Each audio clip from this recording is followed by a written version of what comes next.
श्री स्वामी समर्थ. मी तुम्हाला काही जावयासाठी ओव्या म्हणून दाखवते. तुम्हाला आवडलं तर लाईक करा, शेअर करा, सबस्क्राईब करा. श्री स्वामी समर्थ.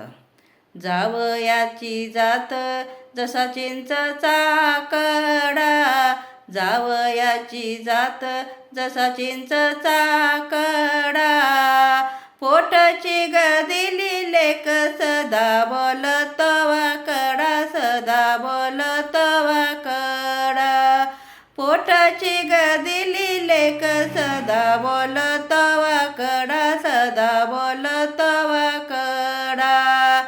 जावयाची जात बाई ग जशी बेईमान, जावयाची जात बाई जशी बेईमान, घाली आईचे गान सदा, घाली आईचे गान ग आईचे गान, सदा बाई घालत ग आईचे गान, घाली आईचे